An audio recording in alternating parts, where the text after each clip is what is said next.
tries to take my light. I hear your voice so clear, telling me there's no need to fear. When the world feels cold and gray, and hope seems so far away, I'll hold on to the words you say. You're my guide, my truth, my way. You are with me, I'm not alone. In your strength I found my home. You lift me up with your righteous hand. In your love forever I will stand.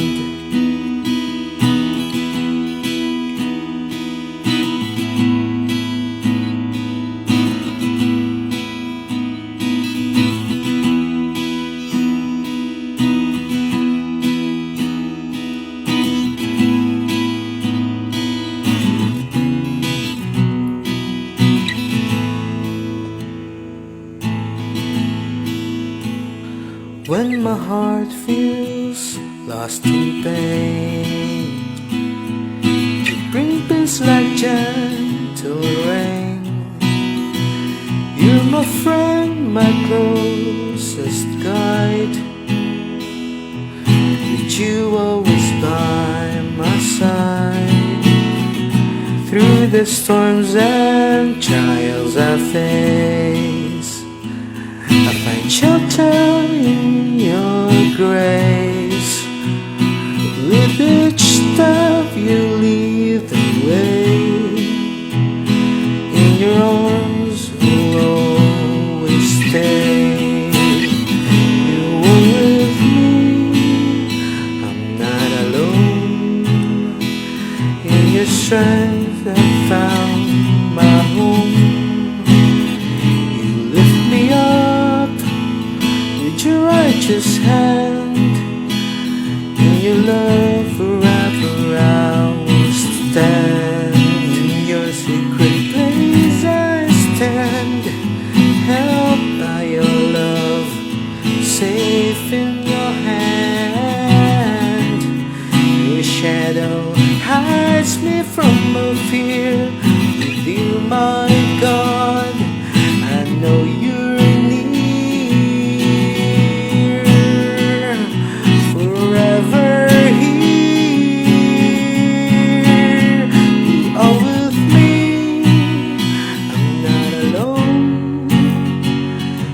strength I found my home.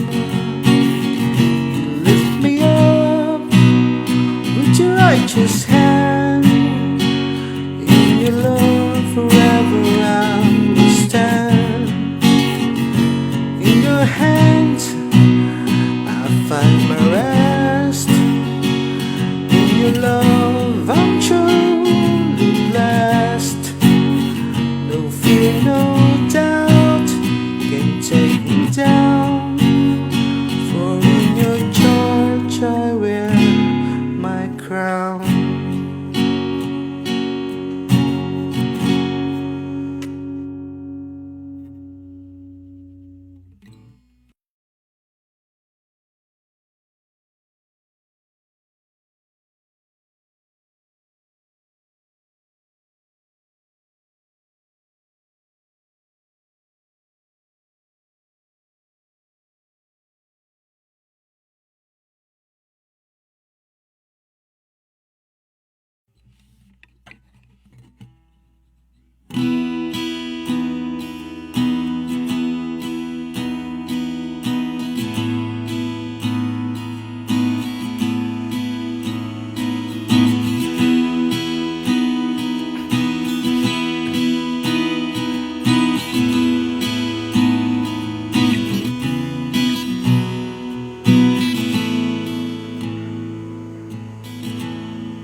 In the darkness of night, when fear tries to take my light. I hear your voice so clear, telling me there's no need to fear. When the world feels cold and grey, and hope seems so far away, I'll hold on to the words you say. You're my guide, my truth, my way. You are with me, I'm not alone. In your strength I found my home. You lift me up with your righteous hand. In your love forever I will stand.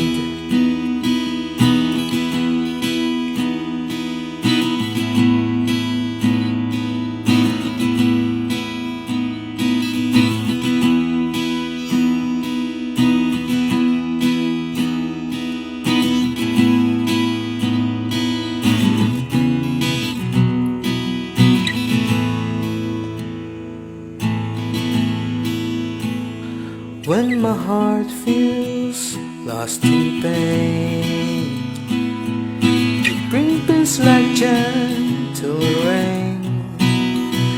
You're my friend, my closest guide. With you always by my side. Through the storms and trials I face, I find shelter in your grace. With each step you lead the way. In your arms will always stay. You are with me, I'm not alone. In your strength I found my home. You lift me up with your righteous hand. In your love forever I will stand. In your secret place I stand, held by your love, safe in your hand. Your shadow hides me from all fear. With you, my God, I know you're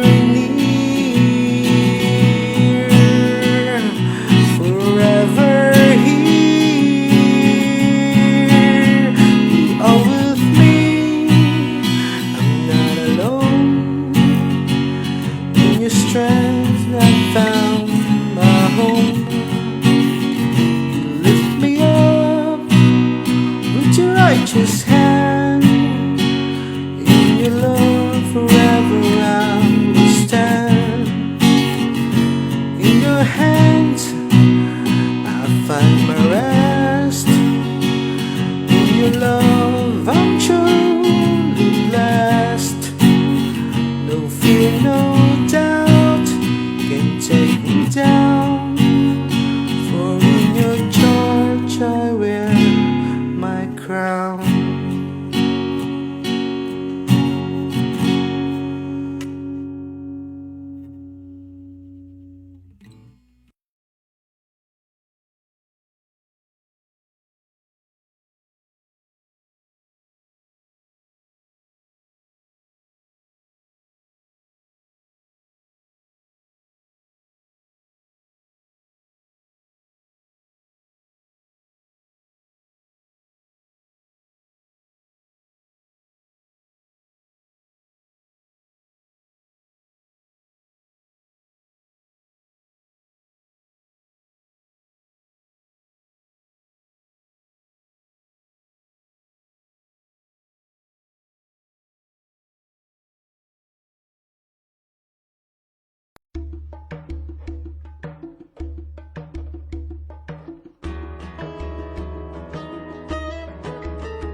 kaganapan ang nagaganap sa mundo, na kung minsan ay tila ba hindi na pagkaraniwang ito. Pipilitin kang ibagsak hanggang di ka na makatayo, ngunit taglay mo ang puso maninga sa dugo. Natutunan mong ang ituring na halakhak kang lumbay. Huwag nga ang iyong sarili ng gising sa buhay. At habang kalasag ng aral ay nasa'yo,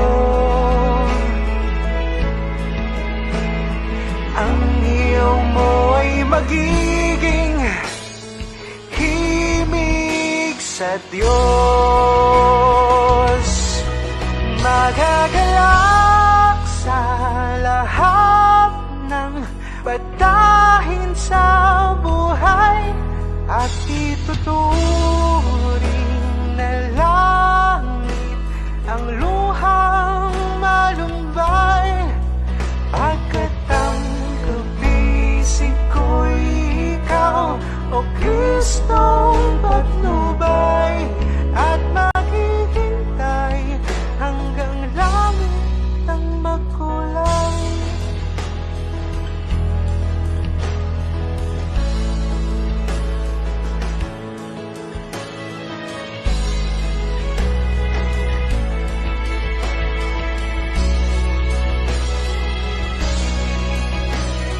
Hirap, lungkot at tiisin, luha, pagluluksan, panindim, galit, sakit at batahin, sa langit mapapawirin. Magagalak sa lahat ng batahin sa buhay, at ituturing na langit ang luhang malumbay. Masasabik na makita ka sa langit ng buhay, at habang di pa sa lupa'y hindi malulumbay. Pagkat ang kabisiko'y ikaw, O Kristong patnubay, at maghihintay hanggang langit maghintay. Di tatangis maghintay hanggang langit mo'y magkulay.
kayod ng isipan.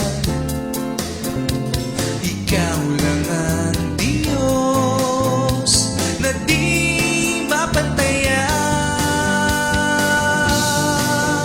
Ito lang ang tanging sa'yo'y aming ganti, ang pasalamatan ka ng bayan mong kasi.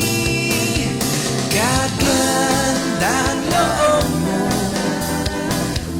ay mananatili, walang magbabago sa pagkakandili.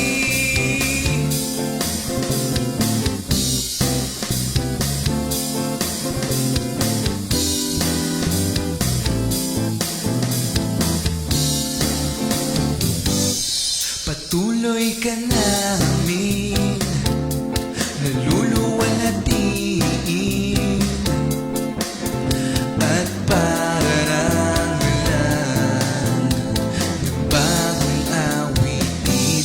Mataas na pagpuri ay palaging sasambitin. Tingin mo, Ama, itong aming hain.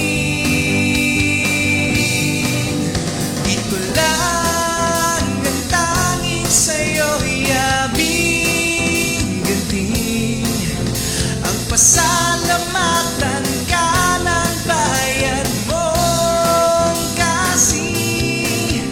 Kagandang loob mo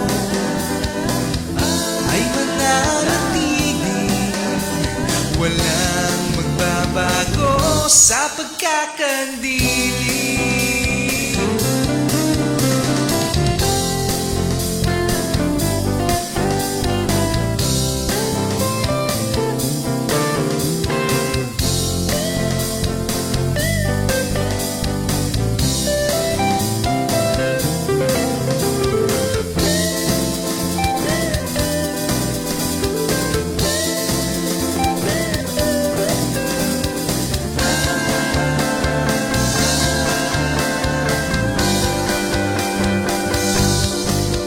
Ito lang ang tanging sa'yo'y aming ganti, ang pasalamatan ka ng bayan mong kasi. Kagandang loob mo ay mananatili, walang magbabago sa pagkakandili. Walang magbabago sa pagkakandili.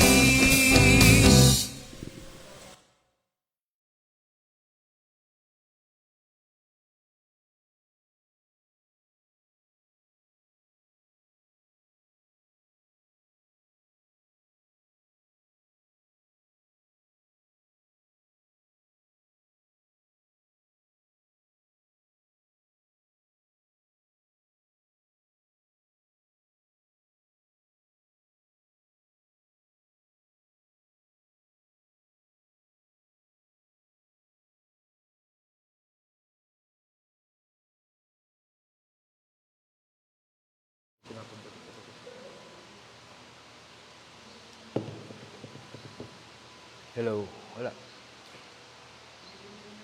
Hello, mic test. Magandang umaga po sa ating lahat mga kapatid. Mula po dito sa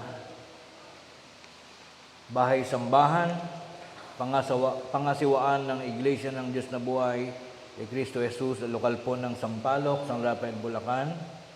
At hanggang sa lahat ng dako o mga bansa na kinaroroonan ng ating mga minamahal na kapatid.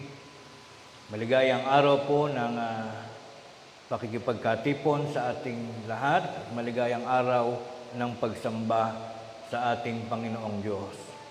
Ang lahat po ay inaanyayahang magsitayo at ilaan natin ang ating pagkakataon sa pag-aalay ng dalangin sa ating Panginoong Diyos.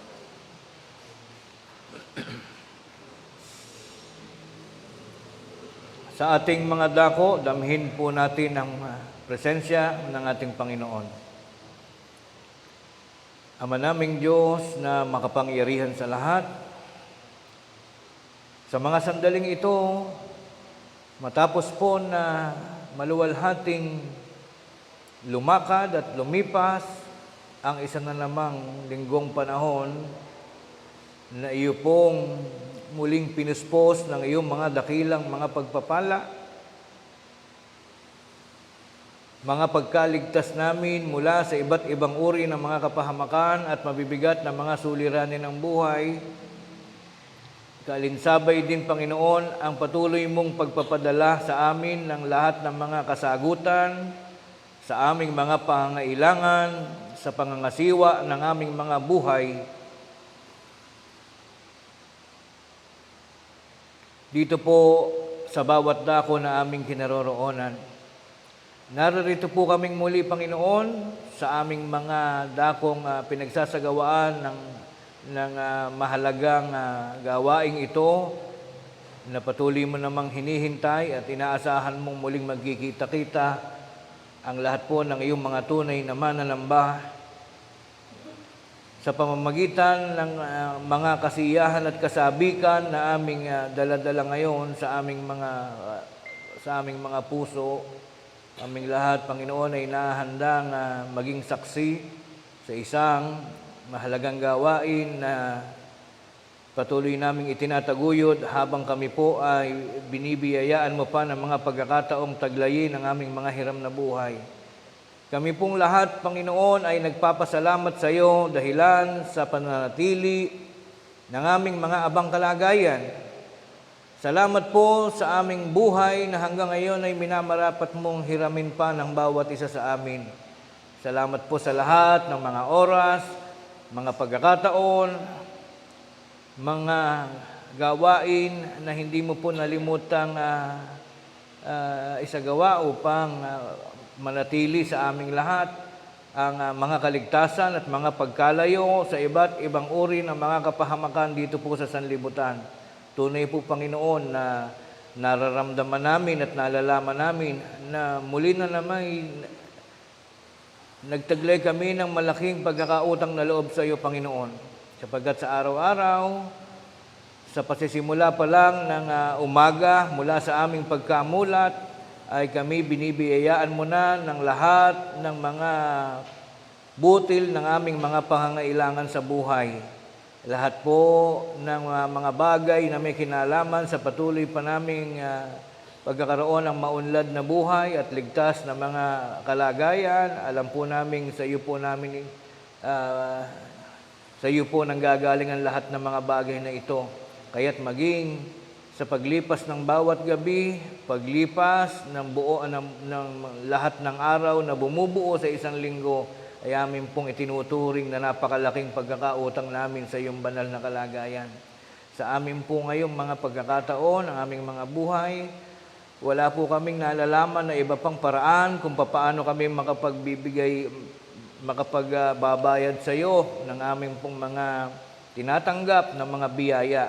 Maliban po sa ganitong kalagayan, na sa tuwing nagsisimula na naman ang panibagong isang linggong panahon, kami pong lahat, anuman po ang aming mga ginagawa sa aming pong mga dako, ay pansamantala namin itong tinatalikuran, pansamantala naming iniiwan, upang kaming lahat ay magsitungo sa dako na iyong itinatalaga, upang kaming lahat ay magkita-kita, gaya po ng aming sinasagawa ngayon, at maging mga buhay na saksi kami na magsasagawa ng gawaing pananambahan na siya naming itinuturing na tanging pinakamahalagang bagay ng pagpapatunay, ng pagpapakilala ng aming pasasalamat, pagtanaw ng utang na loob, pagdakila at pagluwalhati sa iyong pangalan sa pamamagitan ng gawain na sumasang-ayon lamang sa iyo pong dakilang kalooban. Panginoong Diyos na aming Diyos na makapangyarihan sa lahat. Sa pagkakataong ito ay amin pong isinusuko sa iyong banal na kapangyarihan. Muli, ang aming mga sarili, ang aming katawang lupa. Narito po at binubuksan namin ang aming mga pagkataong loob sa iyong dakilang paningin. Iyo pong basahin, Panginoon, buong karangalang inihaharap namin sa iyo ang lahat ng mga pangyayaring natala sa aming pong mga talang buhay.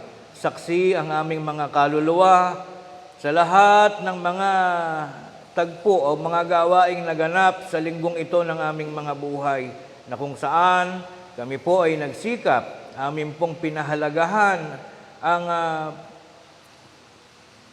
pagsasabuhay ng lahat ng mga bagay na amin pong natututuhan sa mga panahon ng aming pakikinig ng iyong mga payo at paglalatag ng mga kautusan at mga palatuntunan na dapat naming lakaran.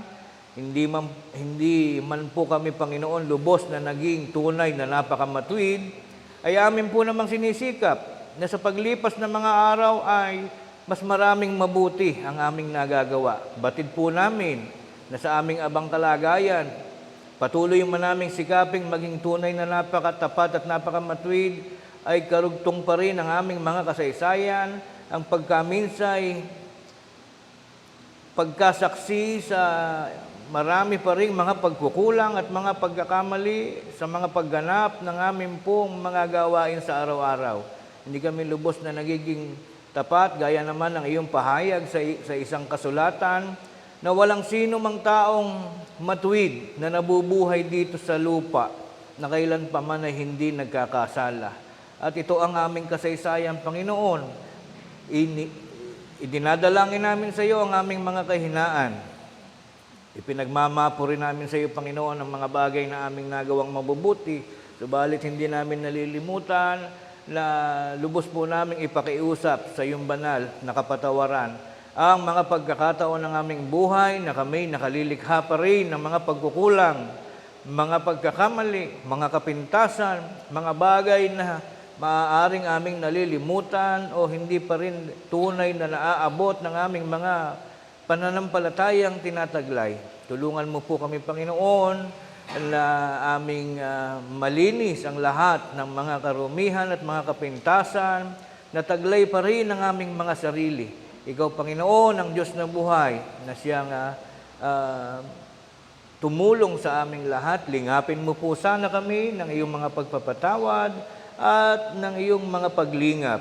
Patuloy mo kaming alagaan at subaybayan sa mga panahong kami nakikipamayan sa loob ng iyong dakilang sambahayan.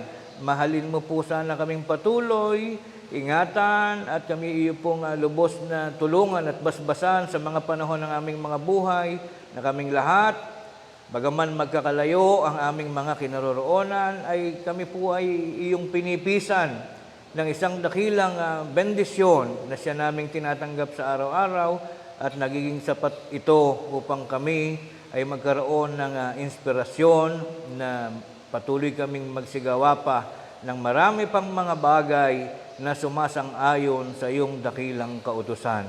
Ama naming Diyos na makapangyarihan sa lahat, ang lahat po ng ito at maging ang marami pang mga bagay na nananatiling tinataglay ng bawat isa ng aming mga kapatid, ng bawat isa ng iyong mga anak, sa bawat dako na kinaroroonan, sa mga sangbahayan, sa mga bahay-sambahan, sa lahat ng mga bansa na kinaroroonan ng aming mga kapatid na ngayon ay kasalukuyang doon sila naninirahan at gumaganap ng kanilang mga paghahanap buhay.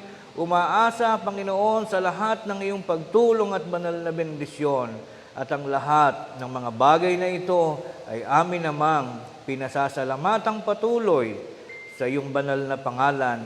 Lagi naming hinihiling naman sa pamamagitan ng pangalan ng aming tagapagligtas na si Kristo Jesus. Amen.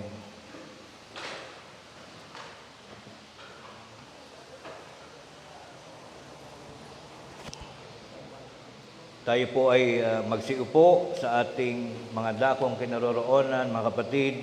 Muli tayong maging handa sa loob ng ilang sandali ng ating pagiging mga saksi sa araw ng ating pagtupad ngayon, ng araw ng pananambahan.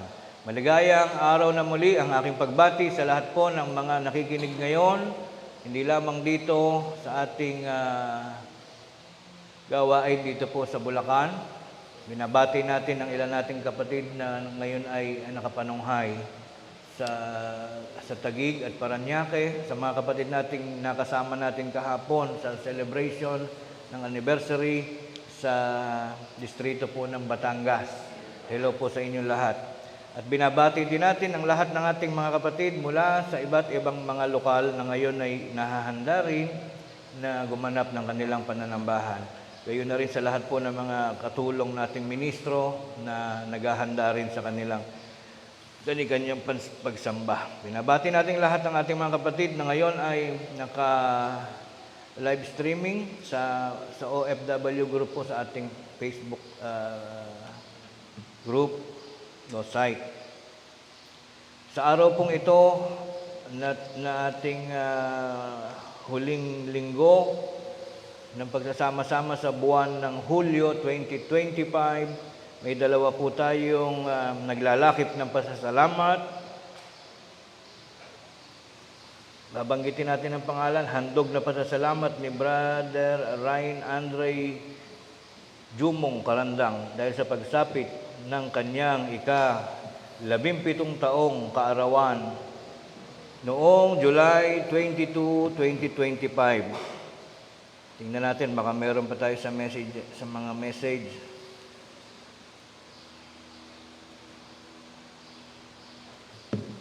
At mula naman din sa lokal ng Sampaloc, handog pasasalamat ni kapatid na Jillian M. de Guzman dahil sa pagsapit ng kanyang ika-16 na taong gulang na kaarawan. Ayan.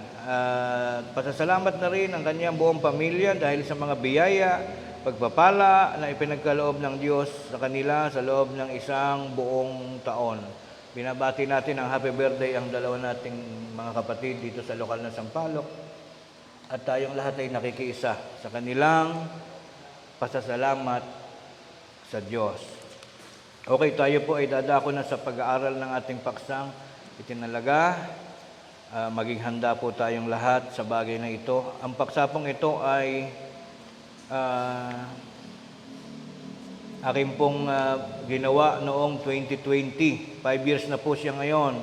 August 2020 nung aking po itong unang inilabas.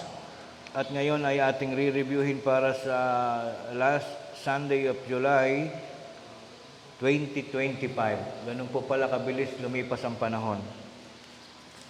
Ang pamagat po, gaya ng ating mababasa, kung bakit hindi sa material na paraan ang pagkain ng tinapay na katawan ni Kristo bilang pag-alaala sa Kanya. Ayan, nababasa po natin sa board, sa ating monitor.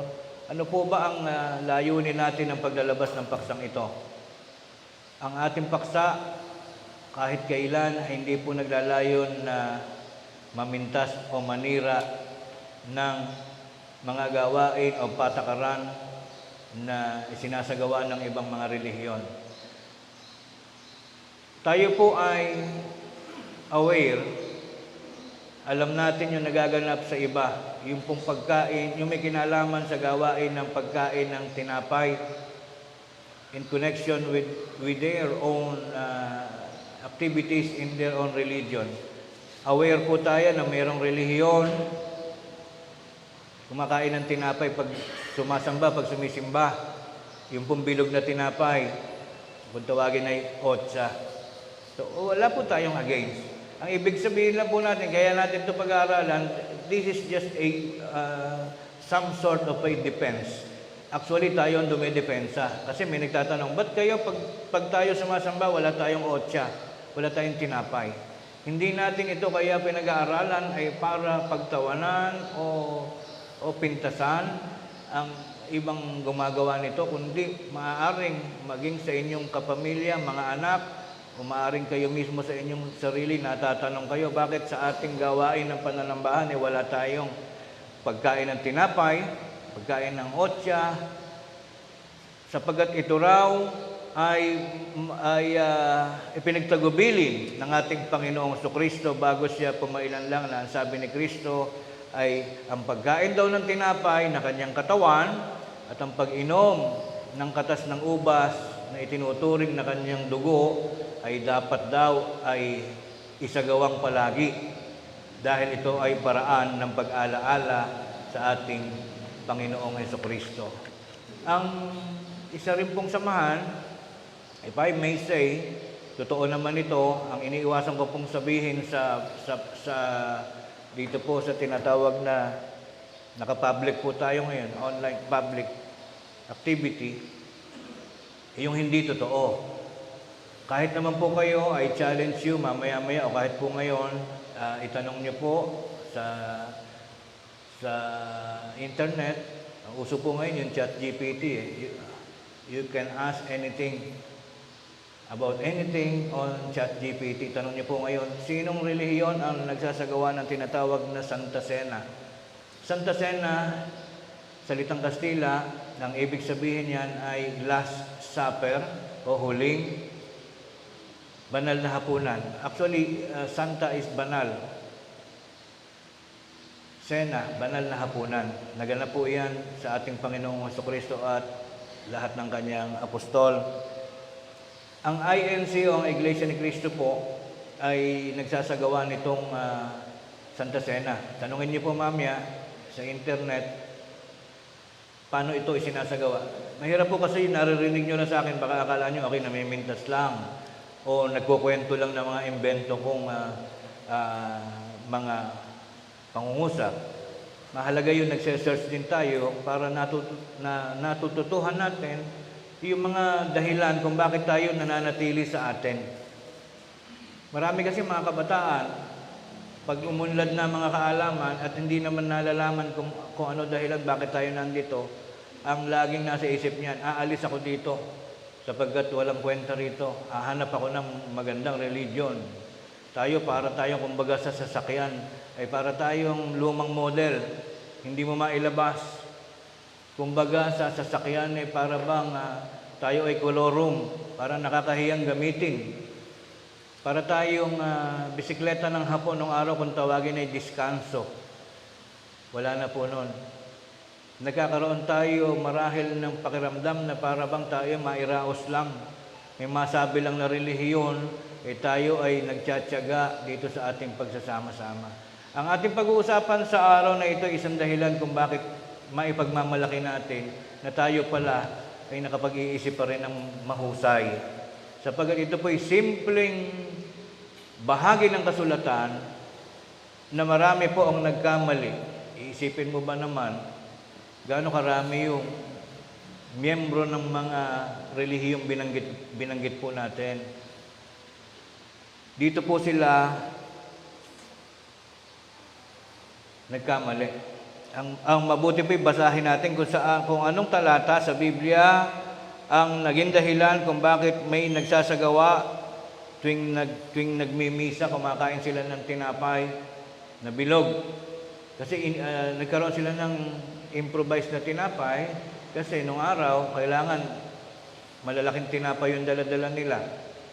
Di ba masyadong hindi siya conveniente. Magsisimba ka, may dala kang tinapay, and then you are going to bring your own wine. Baka pag nasobra ng inom, ay magkalasingan na yung mga tao. Ngunit kaya nila yung ginaganap dahil nga may utos sa Biblia na gawin ninyo ito bilang paraan ng pag-alaala sa akin. Basahin po natin Lucas 22:19 hanggang 20. Dito po tayo magsisimula. Sabayan niyo po akong bumasa. Mahina lang po sa inyo. Siya'y dumampot ng tinapay at nang siya'y makapagpasalamat ay kanyang pinagputol-putol at ibinigay sa kanila na sinasabi, ito'y aking katawan na ibinibigay dahil sa inyo. Gawin ninyo ito sa pag-alaala sa akin. So ito po'y utos. Sabi po sa 22 verse 19, gawin ninyo ito sa pag-alaala sa akin. It means, sa tuwing maaalala mo si Kristo, kailangan gawin mo yon. Grupo, samahan. Kaya sila nagkaroon ng desisyon na sa tuwing tayo ay magtitipon, kumain tayo ng tinapay para ipakita natin kay Kristo na atin siyang naaalala. Yun po ang naging trigger, naging dahilan na nag-trigger sa kanila para every Sunday ay gawin nila yung pagkain ng tinapay na ginagaya nila yung activity na yon. Punta tayo sa 20. Gayon din naman ang saro, pagkatapos na makahapon, na sinasabi, ang sarong ito ay bagong tipan sa aking dugo na nabubuhos ng dahil sa inyo. Yung po dahilan kung bakit pagkakain po ng tinapay na bilog, para hindi na pupuntahan ng tagapagturo sa lahat ng upuan. Pumipila na silang lahat at sasabayan ng awit. And then meron namang katulong na tagapagbigay. Alam naman natin yan, talagang hayag sa ating obserbasyon na nagaganap talaga yan. Mula po nung mauso yan, panahon ng Kastila, hanggang ngayon ay uso na. Sa Iglesia ni Cristo naman po, gaya din naman ng inyong mai-research mamaya, sila po ay once a year. Sa Roman Catholic, meron silang misa, ganun ang ginagawa nila. Sa INC, once a year lang yan. Usually, every April yata o December. Hindi ako sure sa month, pero ang sure ko, kasi binasa ko rin kanina, binasa ko rin dati pa yan. Sila ay magsasama-sama, lahat po ng kanilang kapatiran, maging sa abroad, isang hudyat po yan, sabay-sabay silang kakain ng malinis na tinapay. Siyempre naman, sabi kasi sa ChatGPT, kumakain sila ng malinis na tinapay. Sabi ko, sira ulo din itong si ChatGPT. Sino ba kumakain ng madaming tinapay? Kumakain sila ng malinis na tinapay, sabay-sabay, at meron silang katas ng ubas. Not actually wine. Meron silang katas ng ubas na juice, grape juice, na sabay-sabay silang iinom nun bilang parang ito ay tradisyonal na gawain to signify, to symbolize yung pag-alaala po sa huling hapunan ng ating Panginoong Jesucristo at ng mga apostol. Sabay-sabay po sila, synchronized. Pati yung mga nasa abroad, lahat ng bansa, hindi sa Pilipinas, sa kanilang main, kahit napapanood man nila tayo ngayon, wala namang masama sa sinasabi ko lang na ang mga inchik mahilig sa pansit, di ba? May mali ba doon?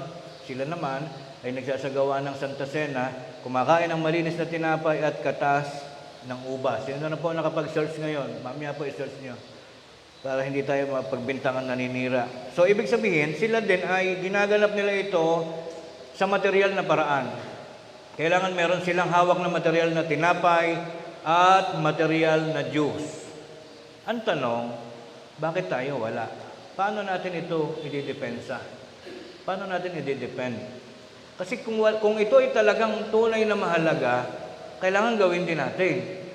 Kailangan meron din tayong pagkain ng tinapay at pag-inom ng katas ng ubas.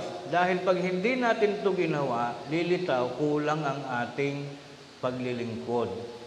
Ngayon, alamin natin, katulong po ang ilang pages ng Bible. Tayo ba ay nagkukulang o tayo ay merong ibang paraan ng gawain ng pagsunod sa pag-alaala sa Kanya? Tuloy po natin ngayon ang ating pag-aaral. Sa anumang bagay, aling tinapay ang pinagkamalang kainin ng mga iglesyang nagsasanta Cena ngayon o kumakain ng bilog na tinapay na puti? Paano ba sila naligaw? Ano bang talata sa Biblia ang kanilang kinaligawan bukod pa doon sa talatang kakabasa lang natin? Puntahan natin yung Mateo 26 hanggang 28.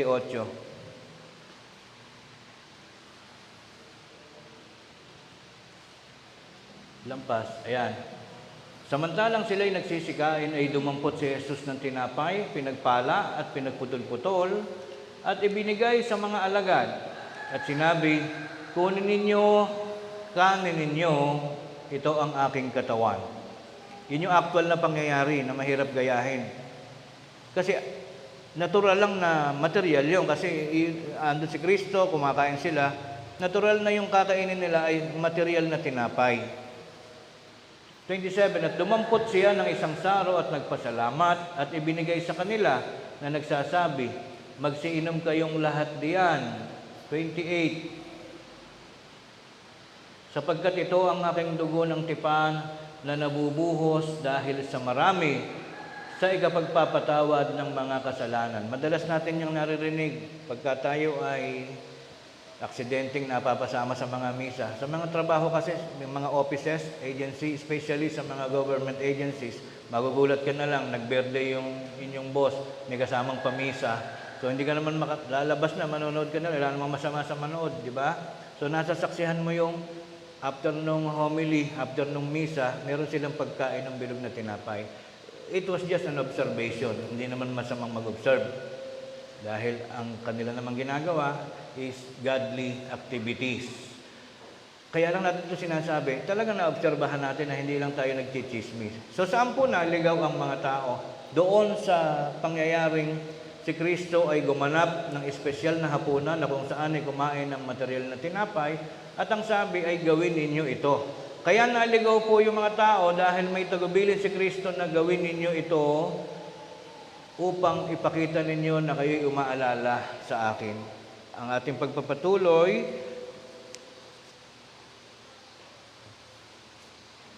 bakit natin sinasabing sila ay naligaw? Ano yung possible reason bakit sila naligaw? Ganito po sinasabi sa Juan 6:55 hanggang 56, patuloy sa 60 hanggang 63. Mahaba po ito. Bakayan na lang po natin. Dahan-dahan. Ito ang simula. Si Kristo po ang nagsasalita nito. Sabi ni Kristo sa mga tao nakikinig. Di ba sabi niya kanina, gawin ninyo yung pagkain ng tinapay bilang paraan ng inyong pag-alaala.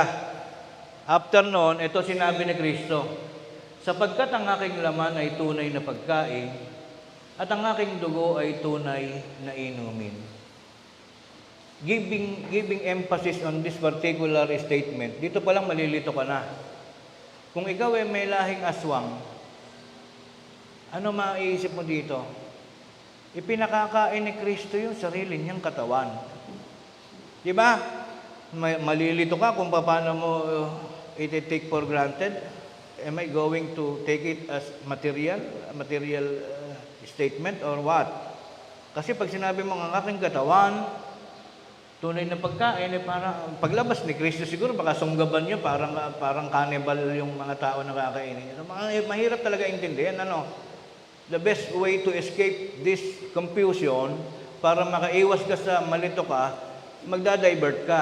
Siguro hindi yung katawan niya ay pinapakain, tinapay nga siguro. Yun na nangyari, kasi para kang cannibal, yung katawan ni Kristo kakainin mo, di ba? Hindi naman, para kang loko-loko noon. So para hindi ka magmukhang loko-loko, tinapay yung kakainin mo. Sa 56, ang kumakain ng aking laman at umiinom ng aking dugo ay nananahan sa akin at ako'y sa kanya. Kaya kinakailangan talaga, kumakain ka ng laman o tinapay ni Kristo at umiinom ka ng kanyang dugo. The problem is, how are we going to do that? Ang tinapay daw, laman ni Kristo. Nasaan ba si Kristo ngayon? Di ba bumalik na sa Diyos? So, sino ang ating kakainin? Paano natin magaganap yung utos na dapat ay kinakain mo ang laman ni Kristo at ang kanyang dugo? Kaya ng problema yung maraming religion. Dalawa na yon, yung binanggit natin kanina, ng problema sila. Paano mo gagawin yan? Continue. 60 and then 63. Marami nga sa kanyang mga alagad, nang kanilang marinig ito ay nagsabi, matigas ang pananalitang ito. Sino ang makakarinig noon? Nagtaka sila Kasi alam nila aalis na si Kristo. Babalik na sa langit. Tapos sinabi, kainin ninyo ang aking katawan. Nagtaka yung marami, paano natin ito kakainin? Aalis nga siya. Diba? Nakakagulo talaga. Nag-create ng confusion sa lahat ng taong nakikinig. Paano mo kakainin si Kristo? Aalis nga. At kung hindi man siya umalis, paano mong kakainin yung kanyang katawan? Di para kang ano nun, para kang lobo, yung wild dogs na kumakain ng mga tupa. Narito ang sagot sa 63. Sabi ni Kristo bago siya umalis, ang Espiritu nga ang bumubuhay. Sa laman ay walang anumang pinakikinabangan. Ano yung laman? Mga material things. Any material things. Including material na tinapay. Walang pakinabang doon. Hindi yun ang ibig sabihin niya. Walang pakinabang doon sa katas ng ubas dahil yun ay panglaman. Walang pakinabang. Sabi niya, sa laman ay walang anumang pakinabang. Ang mga salitang ito, salitang sinasalita ko sa inyo ay pawang espiritu at pawang buhay. Let us go back again to the most important statement na sinabi niya. Sinabi niya na alalahanin daw ang gawain sa pamamagitan ng pagkain ng tinapay at pag-inom ng dugo ni Jesus. Pero sabi niya, dito sa huling statement, spiritual yung kanyang sinabi. So pag sinabing spiritual, wala siyang sinasabing, gumawa ka ng bilog na tinapay na puti, nakakainin ninyo sa tuwing kayo nagtatapos ng mga pagsimba-simba o mga pagsamba-samba. Walang sinabi si Kristo na kumot sinabi niyang kainin ninyo ang tinapay, kayo once a year ay magkikita-kita in a synchronized way of activity, ay sabay-sabay tayong kakain ng malinis na tinapay o iinom ng katas ng prutas. Hindi iyon ang ibig sabihin ni Kristo sapagkat sabi niya, ang salita ko ay espiritual. Ang tanong, paano po yan maisasagawa? Kung tayo ay susunod sa pag-alaala sa pagkain ng tinapay at pag-inom ng kanyang dugo, paano natin ito isasagawa nang hindi tayo bibili ng tinapay? Pakinggan natin kung paano ito itinuro sa banal na kasulatan. Punta tayo sa Juan 6:27. Magsigawa kayo, hindi dahil sa pagkaing napapanis. Di ba doon pa lang? Kung kayo ay religious, gusto niyo maging mabuti sa Diyos, huwag niyo isama sa usapan pangrelihiyon yung isang tinapay na material ay dahil doon ay babait ka, dahil doon ay magiging banal ka. Walang kinalaman sa buhay natin bilang relihiyoso ang anumang bagay na material katulad ng tinapay. Wala pong kinalaman sa pagiging mabait mo yung tinapay. Magsigawa kayo hindi dahil sa pagkaing napapanis, kundi dahil sa pagkaing tumatagal sa buhay na walang hanggan na ibibigay sa iyo ng anak ng tao, sapagkat siyang tinataka ng Ama sa makatwid baga ay ang Diyos. Ano ang important, kung ano yung tinatawag na mahalagang diwa ng talatang ito? Meron pong pagkain na hindi napapanis. Itinuturo po sa mga lingkod. Dalawang uri ang pagkain na tinatamasa natin o ginagamit natin sa ating buhay. Isang material na pagkain para sa ating bituka, at isang espiritual na pagkain para sa ating kaluluwa. Kailangan yung pagkain ng kaluluwa ang ating makuha pag ang gusto mong busugin ay kaluluwa. But then again, yung tinapay, hindi po masama sa katawan yan. Hindi natin kinokondem, hindi natin sinasabing masamang kumain ng tinapay. Kailangan natin ng tinapay.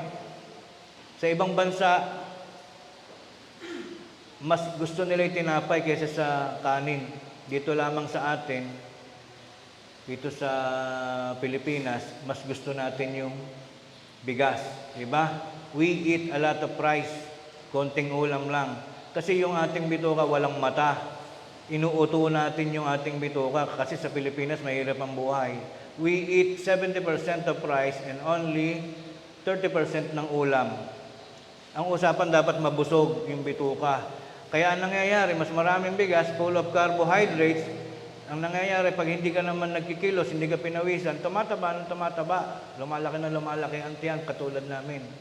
Pero sa ibang bansa, sa atin, ang way of living, ang sukatan ng maayos na buhay dito sa atin, sabi nila, kailangan kumain ka ng 3 beses isang araw para masabing ang buhay mo ay maayos. Sa atin lang po yun. I-search nyo din. Sa ibang bansa, hindi sinasabi kung hindi pinag-usapan kung 3 beses. Lalo na yung mga lumalaban ng beauty pageant, yung mga nagme-maintain ng magagandang katawan. Isang beses lang yung kumakain. One special big meal a day. Mahalaga na sa kanila yon. Tingnan mo naman mga katawan nila, ang gaganda. So minsan, sa Pilipinas, masasabi mo, ang aarte lang pala natin eh. Sobra na pala tayo sa pagkain. So, ang istoryang itong ating pinag-uusapan, para sa buhay na material, kailangan talaga natin pagkain. Talking about tinapay, mahalaga po yan. Lalo nung mga panahong uso pa yung nagtitinda ng putok sa umaga, may mga nagbibisikleta na pumopot-pot, nagtitinda ng tinapay. Ngayon kasi nawawala na eh. Ang mahal na kasi ng isang pandesal, parang 20 pesos na yata isa. Eh kaysa bili mo ng isang tinapay, bili mo na lang ng itlog at noodles. Di ba mas marami pang makakakain. So yun ang mga dahilan. So ngayon pupuntahan natin, meron palang pagkain ng kaluluwa, yun ang hanapin natin.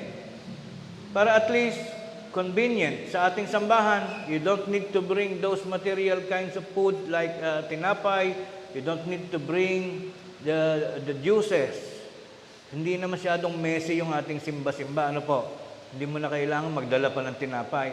Or shall the church bring the food for the members? Problema pa yon. Kami ba prepare pa ng tinapay ninyo? Kung kayo naman magdadala ng inyong tinapay, after ng sambahan, baka magkalat-kalat dito. Diba? Hindi talaga conveniente. Parang hindi magandang gawain yung sasamba ka ba o kakain. Hindi mo na kumain sa bahay bago sumimba. Sinasabay yung pagkain sa paglilingkod sa Diyos. Parang something is wrong. So alamin natin ano yung pagkain ng kaluluwa na hindi material. Tuloy muna natin sapagkat siyang tinataka ng Ama sa mga tuwid bagay ang Diyos. Tiniyak kong alin, Juan 6:51, balik sa 35. Ito po yung pagkain hindi napapanis. Ako ang tinapay na buhay na bumabang galing sa langit. Kung ang sino man ay kumain ng tinapay na ito, siya'y mabubuhay magpakailanman. Oo, at ang tinapay na aking ibibigay ay ang aking laman sa ikabubuhay na sanlibutan. Si Kristo din kasi kung magsalita, hindi pa direkta, malalim pa eh. Pero kaya niya sinasadyang maging talinhaga para lahat lang ng matyaga ang siyang sumunod. Alam kasi natin, pag ang tao, mahirap intindihin yung sinasabi, hindi yan magtsatsaga. Naranasan niyo ba yung sample natin? Merong nag-post sa Facebook. Halimbawa, kaibigan mo o kapatid mo. Merong mga post na ang bago matapos nakaka-24 na pikit ka na hindi pa tapos. Ito kwento may napulot akong bla bla bla. 30 minutes ka ng gano'n, hindi pa tapos. Ang mangyayari, hindi mo na maintindihan yung pinost niya kahit mahalaga. Tingnan mo sa huli, 3 lang ang nag-like. Yung asawa niya, saka yung nanay niya. Most of his friends, pag nakita, ang haba naman, ayoko nito. Lalampasan lang talaga. Subukan niyo mag-post ng kahit bukal na sa loob niya, totoong istorya. Ito istorya ng aking buhay, ng aking maliit pa, na ganito, ganyan. Kahit punong-puno ng seriousness ang kwento mo, kahit punong-puno ng talagang hindi ito joke, totoong istorya. Pag hinabaan mo ang post, tunay naman, walang magbabasan yan. Hindi pagtsatsagaan ng kahit na number 1 best friend mo, hindi tsatsagain na basahin, pero baka sakaling mag-like. Ang problema, yung iba kaya lang nagla-like, tinamad nang tapusin yung post mo. Ganun di ba? Lalo na't relative mo, makapag-like na nga lang, hindi mo na nakuha yung essence ng pinost niya. Kaya may paraan, may psychology dyan. Si Kristo kaya nagsasalita ng sobrang haba para lahat ng tamad, lahat ng walang interes, ay hindi na ituloy katulad nung nangyari sa mga nahaligaw. Nabasa lang, di ba maigsi, gawin ninyo ito. That's it. Yun na yung ginawa nila. Kumain sila ng tinapay. Hinabaan ni Kristo yung paliwanag. Maraming tinamad. Nagkataon, kailangan nating liwanagin kung ano yung tunay na sabi. Ang sabi niya, ang kumain ng tinapay na ito na aking ibibigay sa aking laman, ayun na naman, laman na naman Diba? Hirap unawain. Ba't papakain mo yung laman mo? Gumugulo, di ba? Sinasadya ni Kristo yun na tayo ay tamarin, maguluhan. Ibababa mo na lang yung Biblia sa halip na unawain mo. So sabi sa 6:35, sa kanila'y sinabi ni Jesus, "Ako ang tinapay ng kabuhayan. Ang lumalapit sa akin ay hindi magugutom, at ang sumasampalataya sa akin, kailanman ay hindi mauuhaw." So ikaw ngayon ang gagawa ng paraan. So ito, si Kristo pala ang magdadala sa atin ng buhay na walang hanggan. Hindi ka mauuhaw, hindi ka magugutom. So, ibig sabihin, ikaw ngayon ang kakambyo. Yung pagkain na sinasabi niya, hindi pagkain material na dadalhin mo sa bibig mo, kundi i-internalize mo, isa sa buhay mo.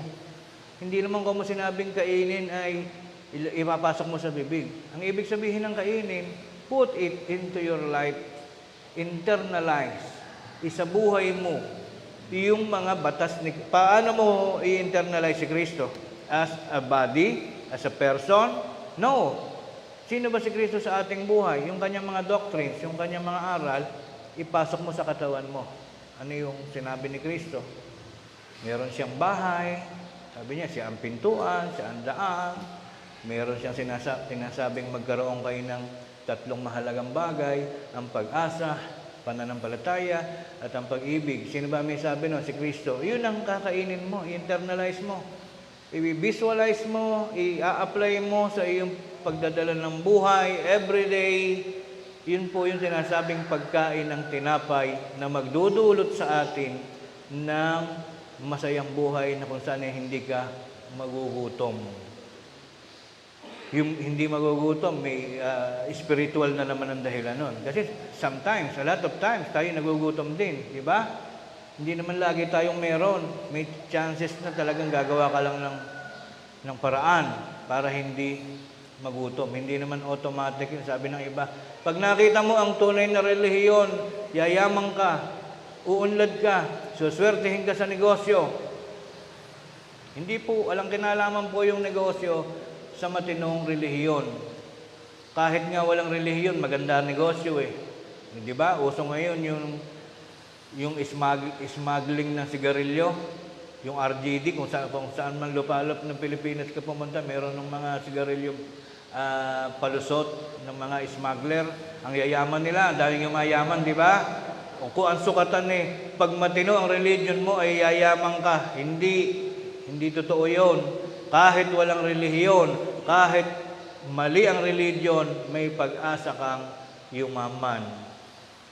Not actually yumaman, umunlad. So, hindi pinag-uusapan yon. So, continue natin. What is next? Siyang tinapay ng Diyos, Mateo 4:4.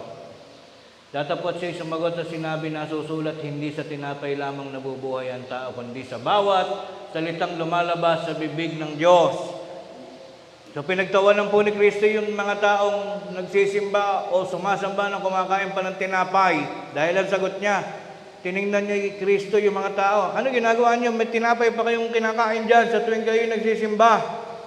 Alam niyo ba, hindi sa tinapay lamang nabubuhay ang tao. Ano ba ang sinasabi ng mga Kastila nung araw? Tonto, estupido. Ibig sabihin, nagkunot ng noon ni Kristo, nakita niya yung mga tao, tonto, estupido. Ano ginagawa niyo? Ba't kayo kumakain ng tinapay na material? Sinabi ko lang na kainin ninyo ang tinapay na salita upang alalahanin, nagsikain na kayo ng tinapay. Kaya nilinaw ni Kristo. Alam niyo ba, hindi sa tinapay lamang nabubuhay ang tao, kundi sa bawat salitang lumalabas sa bibig ng Diyos. Di ibig sabihin, yung palang ipinakakain niyang tinapay, salita ng Diyos. Yun namang iba, lagi sinasabi, pakinggan niyo ito mga kapatid, baka mami kayo yung victim ng ganitong statement. We always say, not me actually, yung ibang tao sinasabi, ang Biblia ay salita ng Diyos. Narinig niyo ba yung madalas?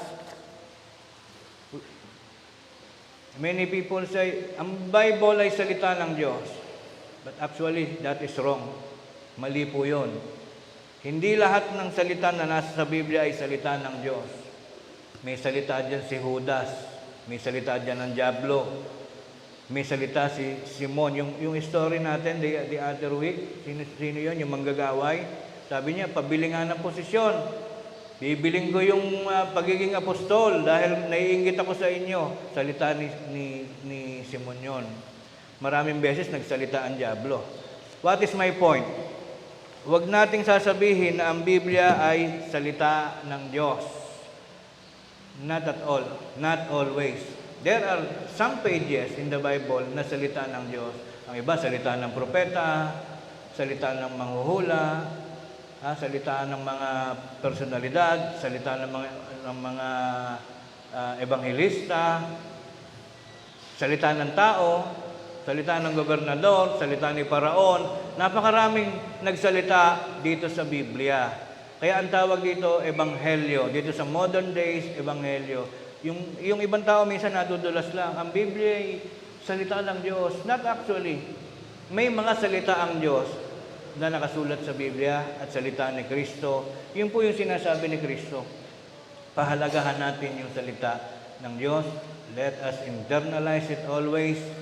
For the rest of the week, tandaan nating mabuti, ang pagsamba ay habang buhay.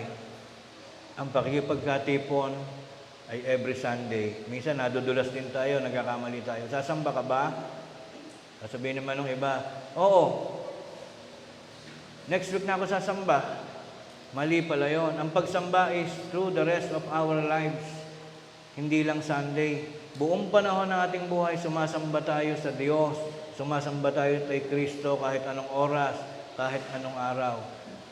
Ang tawag pala dito sa ginagawa natin ngayon, every Sunday, hindi lang pagsamba, kundi pakikipagkatipon. Yung ating pakikipagkita, pakikipagtipon, nagtitipon-tipon tayo, kaharap ang Diyos. Kaya mali pag sinabi mo, hindi ako sasamba ngayon, para sinabi mong hindi ka muna maniniwala sa Diyos ngayon. Ang pagsamba is paniniwala. Faith, pananampalataya, yan po yung pagsamba. Let us go to the last chapter. Alin ang pinaglaanan, nakakain? Kung ang pagkain ng tinapay ay iniutos ni Kristo, kanino ito inutos? Pwede bang lahat ng tao, yung kahit wala namang relihiyon, ay nakikisanta sena, kumakain ng...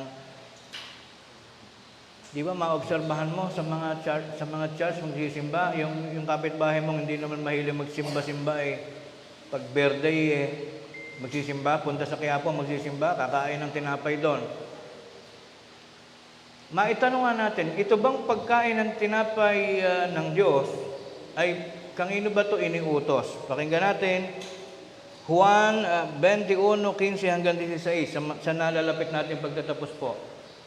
Kaya't nang makapagpawing gutom sila, ay sinabi ni Jesus kay Simon Pedro, Simon, anak ni Juan, iniibig mo baga ako nang higit kaysa mga ito? Sinabi niya sa kanya, oo, Panginoon, nalalaman mo na kita'y iniibig. Sinabi niya sa kanya, pakainin mo ang iyong kordero. So, ito lang yung kunin nating point. Ang pinapakain pala, yung alaga lang ni Kristo. So, pag hindi ka naman kasama sa pamilya ng alaga ni Kristo, you don't need to bother yourself na kumain ka pa ng tinapay. Para lang po yan sa mga lingkod. Sinabi sa kanya ni muli sa ikalawa, Simon, anak ni Juan, iniibig mo baga ako? Sinabi sa kanya, oo, Panginoon, nalalaman mo na kita'y iniibig. At sinabi niya sa kanya, alagaan mo ang aking mga tupa. Meron pa ba 17? So, ang pinaka point of view lang doon, ang pinapakain ni Kristo, yung kanya lang mga alagad. Kailangan pala, maging alagad ka muna ni Kristo at ng Diyos bago mo intindihin yung pagkain ng salita. There are lots of people nowadays na mababait, nagbabasa ng Bible, pero wala ng religion na inaatinan. May kilala ba kayong ganon? Magaling lang sa pagbabasa ng Biblia, magaling sa mga principles, magaling sa mga verses, pero in actuality of their lives, wala naman silang sinisimbahan na, Wala naman silang inaatenanan na relihiyon. Magagaling lang magsalita ng tungkol sa Diyos. Pero wala na, tinamad na talaga sa lahat ng bagay. Marami pong ganon. Ngayon, tapusin natin po ang ating pag-aaral. Bakit natin masasabi na walang kinalaman ng material na pagkain ng mga tinapay?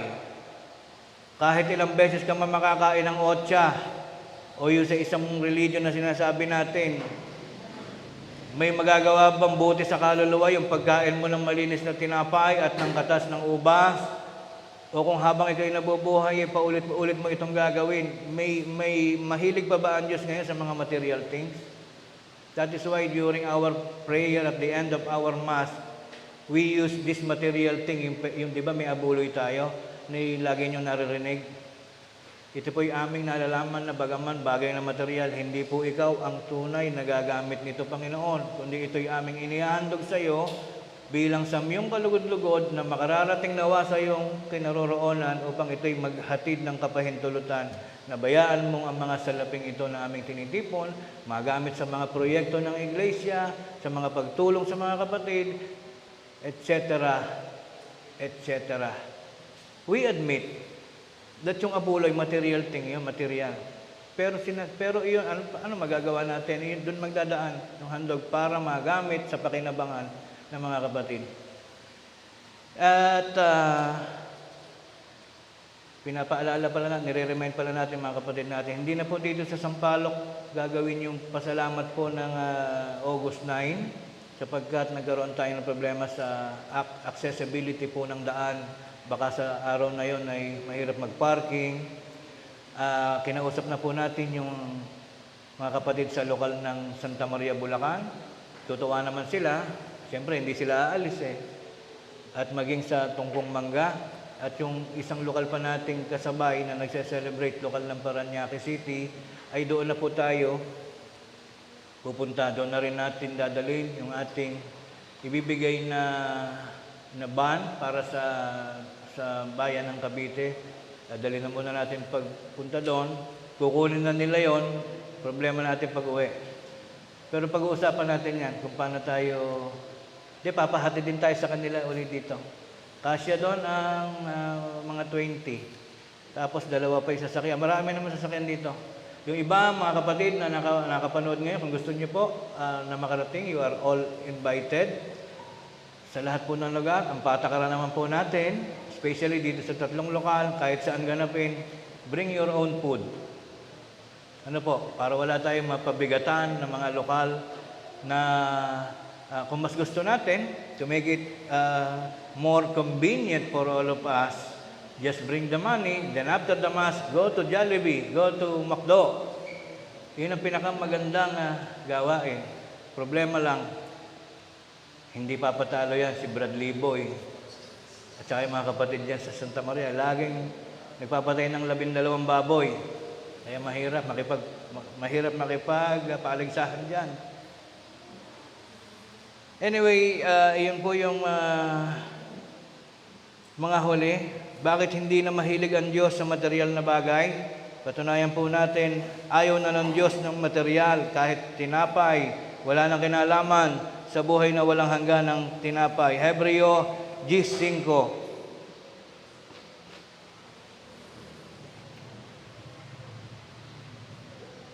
Kaya't pagpasok niya sa sanglibutan ay sinasabi, hain at handog ay hindi mo ibig. Iba nung araw kasi, ang gusto ng Diyos noon, naghahandog ng baka, ng karne, sinusunog. But nowadays, ayaw na niya. Nung pumasok si Kristo sa mundo, that is the signal, that is the very point, initial point, na simula nung araw na yon, ayaw na ng Diyos ng mga handog na sinusunog.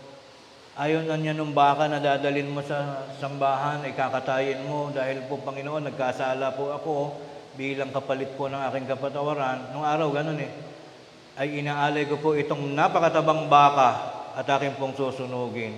Nowadays, hindi na uso yun. Sabi ng Diyos, hain, handog, hindi mo ibig, ngunit isang katawan ang sa akin ay inihanda mo.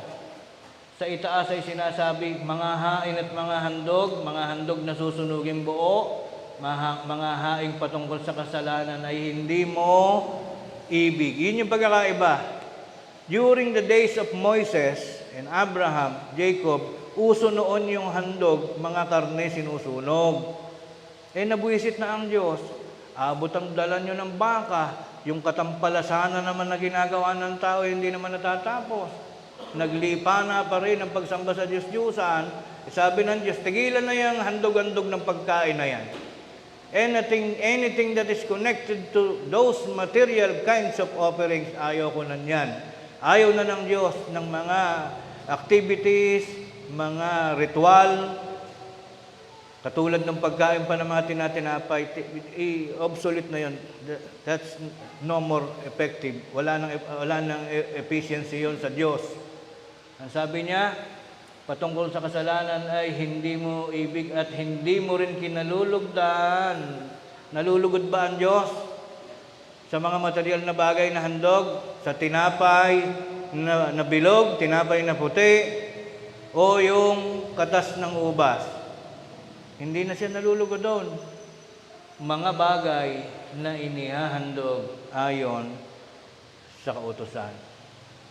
So ito po ang ang value ng ating paksa na pinag-aralan ngayon sa araw na ito. Ngayon po alam na natin, kung hindi man tayo kumakain ng otsa o tinapay, huwag kayong mag-worry. Hindi natin kailangan yan para matuwa sa atin ang Diyos. Kaya natin ito pinag-usapan, tandaan po natin, hindi tayo namintas, hindi tayo nang urirat ng buhay ng iba, kundi kailangan natin itong pag-aralan para matutuhan ng mga kapatid na nasa kabataan at kayo rin, para alam natin yung differences, bakit tayo walang ganon. Ito po'y para sa atin, hindi para sa kanila. Maraming salamat po mga kapatid sa pakikinig. Tayo po ay muling magsitindig.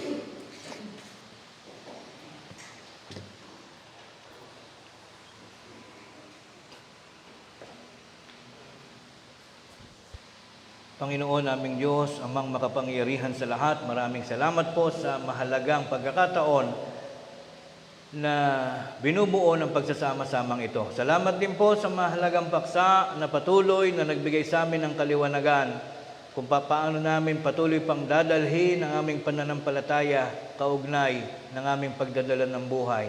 Salamat po sa mga lakas, mga unawa na nananatiling taglay po naming lahat. Kami po ay aasa na muling haharap kami sa panibagong isang linggong araw na kami ay iyo rin pong aalagaan at babantayan, tutulungan na matagpos namin ang mga araw na ito na may kapayapaan, may pagmamahalan, may pagkakaisa, patuloy na mainit na pag-iingat sa aming mga pananampalataya at sa muling pagdating ng araw ng pakikipagkatipon, kami pong lahat ay papalarin na iyo rin pahihintulutan na naman na makarating po sa mga dako ng panambahan upang sa araw na iyon ay maging bahagi kami, maging saksi kami ng mga alipin mo na laging may loob at laging may panahon na makisalo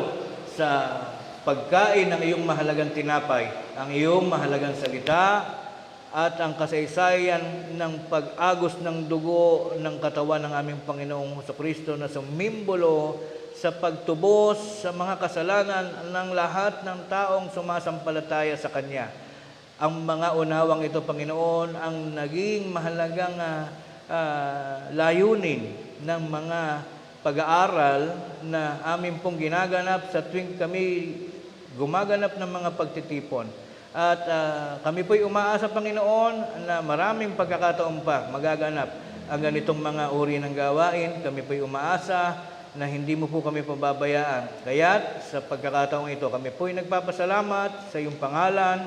At ang lahat naman ng mga bagay na ito, katulad pa rin ng paglalakip ng pasasalamat ng iba naming mga kapatid, ay bahagi na rin ng aming idinadalangin. Naway, patuloy mo silang biyayaan ng mahalagang mga biyaya, katulad ng mga taon ng buhay, at hindi lamang ito, kundi mga karagdagan pa rin ng mga kaganapan ng kanilang mga pangarap at mga kasagutan sa mga dalangin. At ang lahat ng ito, ay amin pong pinasasalamatan, hinihiling sa pangalan ni Jesus na aming tagapagligtas. Amen.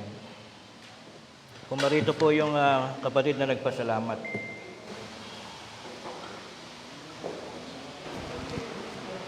Okay.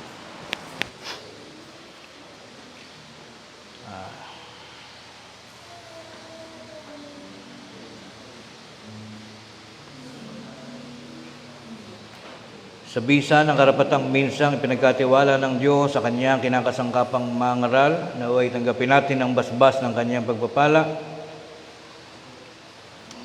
Pagpalain nawa kayo ng Panginoon at ingatan kayo. Paliwanagin nawa ng Panginoon ang kanyang mukha sa inyo at mahabag sa inyo. Ilingap nawa ng Panginoon ang kanyang mukha sa inyo at bigyan kayo ng kapayapaan. Maaari na po tayong maupo. Mga kapatid, umawit tayo ng awit ng paghahandog. Narito kami na iyong alipin at napipisan sa iyong piling.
Mga kapatid, Panginoon naming Diyos, amang makapangyarihan sa lahat, narito po amang banal ang isa sa mahalagang bunga ng aming tapat na pananampalataya, ang salaping handog na ngayon ay sama-samang itinataguyod at pinagkakaloob ng iyong mga hamak na alipin, na bagaman aming nalalaman na hindi man ikaw ang siyang tuwirang gagamit ng material na handog na ito. Ito po naman ay aming pinapangarap, buong pusong inihahandog sa iyo, Panginoon, magsilbi nawa itong isang samyong kalugod-lugod na makararating sa iyong dakong sinapupunan upang ito'y maghatid ng karagdagang kapurihan at kaluguran sa banal mong pangalan. Iyo po sana, Panginoon, itong marapatin at basbasan na ang salaping handog na ito'y maging mabuting kasangkapan ng iyong pangasiwaan upang magtaguyod ng mga pagtugon sa lahat ng mga bagay na patuloy na ikauunlad ng mga proyekto ng Iglesia, gaya ng mga pagawain, mga pagtulong sa mga kapatid, bunga ng iba't ibang mga kadahilanan, at ang ilang mga bahagi ng salaping ito'y patuloy na magamit ng iyong mga mangangaral sa mga panahong sila'y naghahatid ng iyong mga aral at salita sa lahat ng mga lokal na kinaroroonan ng mga alipin mong tagapakinig, At ang ilang bahagi pa rin ng salaping ito ay magamit naman ng iyong iglesia sa mga bagay pang patuloy na ikapagkakaroon ng mga pagtawag pa rin ng ilan pa naming mga mahal sa buhay, mga kaibigan, na nag-aantay na makarinig ng iyong mga salita ng katotohanan at dahilan sa bagay na ito, sila'y makasama namin sa loob ng iyong iglesia na magtitiwala at mananampalataya sa iyong dakilang mga aral. Ama naming Diyos na makapangyarihan sa lahat, ang halaga ng salaping handog na ito ay ganap po namin ngayong ipinagkakatiwala, inihahandog sa iyong banal na iglesia sa pamamagitan naman ng kaalaman ng aming tagapagligtas na si Kristo Jesus. Amen. Awitin natin itong Gloria.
Ng karapatang minsang ipinagkatiwala ng Diyos sa kanyang kinakasangkapang mangangaral, naway tanggapin natin ang walang hanggang pag-ibig ng Diyos Amang sumasa mga langit at nawa ang kanyang biyaya at pagliligtas sa pakikilakip ng kanyang banal na Espiritu ang siyang patuloy pa ring maghari sa ating mga buhay mula ngayon at magpakailan paman. Maraming pong salamat mga kapatid.